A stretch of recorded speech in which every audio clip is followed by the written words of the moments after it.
Halo, anak-anak yang dikasih Tuhan, anak kelas 5, apa kabarmu? Bapak harap kamu baik, Bapak harap kamu sehat senantiasa. Jangan lupa ya, terus doa. Kamu doakan Pak Yakob doakan kamu doakan orang tua, supaya kita dapat ketemu lagi di Pelita 2. Hari ini melalui video yang kedua, Bapak ingin sampaikan firman Tuhan untuk kita. Masih ingat siapa yang memimpin bangsa Israel keluar dari tanah Mesir? Dia adalah Musa. Musa diutus Tuhan untuk memimpin bangsa Israel keluar dari tanah Mesir ke sebuah negeri yang kata Tuhan berlimpah susu dan madunya. Tanah yang begitu subur.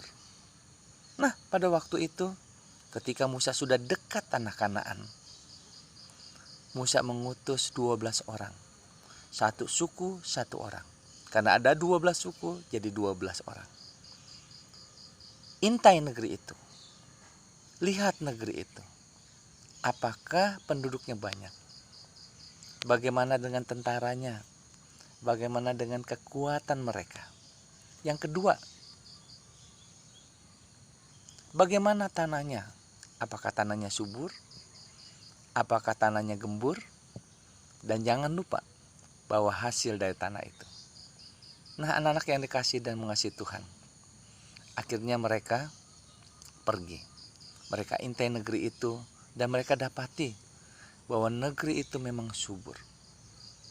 Setelah mereka melihat semuanya, mereka membawa bukti kepada Musa.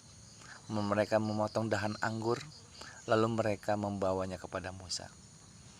Tapi dari 12 orang itu, ada 10 orang yang berkata yang tidak baik. Ada 10 orang yang memberikan hal-hal yang tidak menyenangkan kepada bangsa Israel. Laporannya adalah begini. Musa, memang negeri yang kita akan datangi adalah negeri yang baik, subur. Lihatlah anggurnya. Tapi orang-orangnya Musa, orang-orangnya tinggi. Mereka banyak sekali orang yang keturunan raksasa. Kami seperti belalang, kecil saja. Berita bohong itu membuat hati mereka jadi takut. Israel menjadi menangis. Kenapa menangis?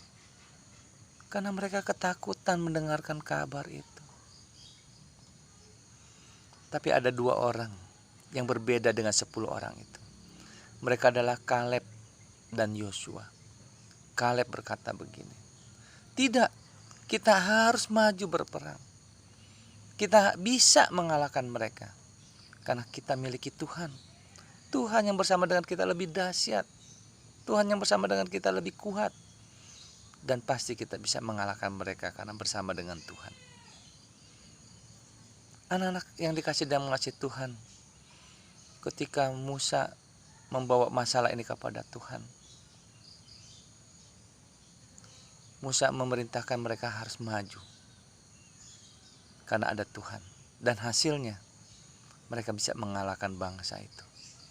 Nah, anak-anak yang dikasih dan mengasihi Tuhan, kamu sering menonton TV, kamu sering mendengar setiap hari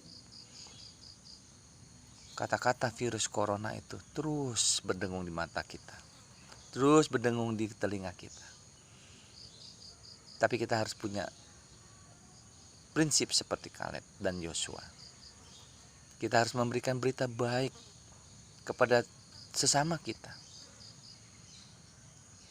bahwa virus corona itu bisa pergi, bahwa virus corona itu bisa kita kalahkan dengan berjalan bersama dengan Tuhan. Mari terus berdoa untuk pemerintah. Mari berdoa untuk orang tua kita. Mari berdoa untuk semua usaha yang akan dilakukan. Supaya apa? Supaya virus corona ini bisa pergi. Nah, oleh sebab itu sama seperti Yosua dan Kaleb, kita juga harus punya keyakinan yang sama. Apa masalah hidup kita? Datanglah kepada Tuhan. Dan yakinlah, berjalan bersama dengan Tuhan, masalah hidup kita bisa kita selesaikan. Karena Tuhan yang ada bersama dengan kita lebih kuat daripada masalah yang kita hadapi. Tuhan memberkati kamu. God bless you.